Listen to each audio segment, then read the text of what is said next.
All right, step right in and welcome to the Time Traveler's Detective Academy. Today, we're basically putting on our detective hats, grabbing our magnifying glasses, and mastering one of the absolute most powerful, time-bending root words in the entire English language. I'm talking about the root word Chron. You know, if you've ever looked at a massive, intimidating word and just felt totally stuck, well, that stops today. We are going to break things down, find the hidden clues, and completely unlock your vocabulary in this explainer. So let's just dive right into it. We're actually skipping the usual agenda today because I want to challenge you right out of the gate. Are you ready for the ultimate Cron Pop quiz? Oh, I know you are. We're jumping straight into the action to prove just how sharp your word detective skills already are. No warming up, just pure active learning. Let's see what you've got. Okay, here is your very first case. Question 1. What does chrono actually mean? Is it A, sound, B, time, C, water, or D, shape? Think about words you might already know out in the real world. What exactly is a chronicle? Or what is chronology? I want you to literally shout out the answer if you know it, or just lock it right there in your brain. You got it? Boom! The answer is B, time. Fantastic job if you nailed that. And hey, if you didn't, well, that's exactly why we're here together today. This is your absolute foundational memory cue for this entire explainer. Quiz yourself on Chron, and always remember it equals time. Once you know that Chron means time, you literally hold the master key to decoding dozens of really complex words. Let's keep this game show momentum going with a rapid-fire round. I'm going to give you 3 definitions, and you have to match them to one of these 3 words: chronology, chronicle, or chronometer. Ready? Okay, which one is the study of time order? Which one is a time story? And which one is a time measurer? Pay really close attention to the endings of those words for your clues.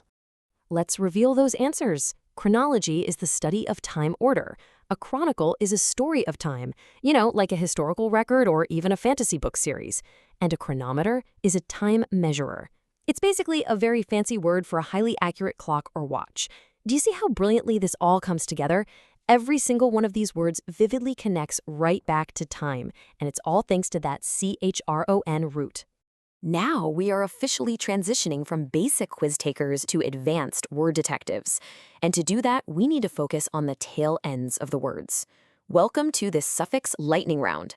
What do the endings ology, ologist, and ic actually mean? Think of it this way. If the root word is the engine, the suffix is the steering wheel. It tells you exactly what direction the word is going in. Got a guess? All right, here are your answers. Ology means the study of. Ologist means a person who studies something. And the suffix ic turns a root into an adjective, often meaning related to, or in the specific context of time, lasting a long time. So if you combine these, a chronologist is quite literally a time studier, and something chronic, like say a chronic cough, is something related to time that lasts a really long time. Recognizing these suffixes just unlocks the whole word for you. Excellent work so far. You're doing great. But now, the stakes are getting a little bit higher. Your new mission is the Word Detective Challenge. I'm going to throw out some seriously complex, academic-level words. Your job is to break them apart, find the root, and predict the meaning before I give you the answer. Remember our memory cue for this phase? Find the root, find the clue. Let's do this. Take a look at this massive word, chronobiology. Now, if you tried to memorize this from a textbook, it might take a while, right? But let's use our detective skills. We just break it into 3 little parts. We have chron, which we know for sure means time. We have bio, which means life. And we have ology, which we just learned means the study of. Put them all together, and you have exactly what it is, the study of time in living things. See? You just decoded college-level vocabulary by snapping it into pieces. Okay, let's try another one that you'll see a lot in literature or history classes, anachronism. This one is super fascinating. Ana is a prefix that means against, backward, or out of. Add that to chron, meaning time, and ism, meaning a condition. So, an anachronism is a condition of something being out of its proper time. Imagine you're watching a movie set in ancient Rome, and a gladiator is randomly wearing a digital smartwatch. That smartwatch is an anachronism. It is completely wrong in time. Its adjective form, by the way, is anachronistic. And what's really fun is how these roots apply to almost anything, even science fiction. A chronosphere is a time area, or a sphere of time. Or what about a chronographer? Well, graph means writing, so that's literally time writing, which translates in the real world to a specific type of watch used as a stopwatch. And if you need to measure time precisely, you use a chronometric tool. This totally proves our core memory cue. Hard words still start with time. Let's step back for a quick second. Have you ever watched a spelling bee on TV and wondered how those champions spell these huge words they've never even heard before? Well, it comes down to champion spellers' secrets. Number 1, hear the root. Number 2, check the ending. Number 3, spell and define. They absolutely do not just memorize the dictionary. When they hear a Chron word, their brain flashes time right away.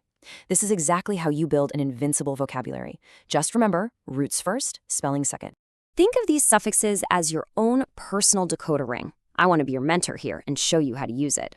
If you hear Chron, your brain clicks to time. Then you just match it to these really common endings. If it ends in ology, it's the study of, giving you chronology. If it ends in ical, meaning related to, you get chronological, like arranging events in chronological order. If it ends in ometer, the measurer, you get chronometer. You're definitely going to want to keep this decoder ring in your mental toolkit. And all of this brilliantly illustrates how interconnected language really is. It's like a giant puzzle. Look at how one root opens so many doors. You add ism for condition, and you get anachronism. You add graph for writing, and you get chronograph. You can even mix and match roots together, like bio for life, or temp, which is the Latin root for time, creating this beautiful, totally logical web of meaning. You aren't just learning one word today. You are learning the formula for hundreds of words. Always remember, one root, many doors. So how did we actually end up with this root? Let's trace this whole time travel road. It starts way back around 500 BC in ancient Greece, where the word chronos simply meant time. Fast forward to Latin and early scientific language, which cleverly kept that root alive to describe clocks, history, and the natural world. Finally, modern-day English borrowed these exact words.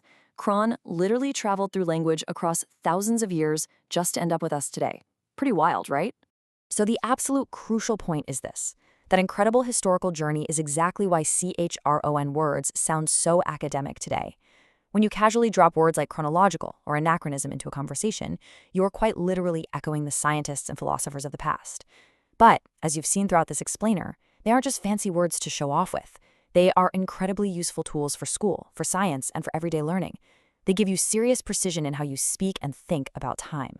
So the final question I want to leave you with is this. What other time words will you decode next on your language journey? Because you are now an officially minted word detective. The next time you're reading a book, watching a movie, or just sitting in science class and a giant word appears out of nowhere, do not panic. Just look for the root. Break it apart. I guarantee you'll be amazed at what you can understand now.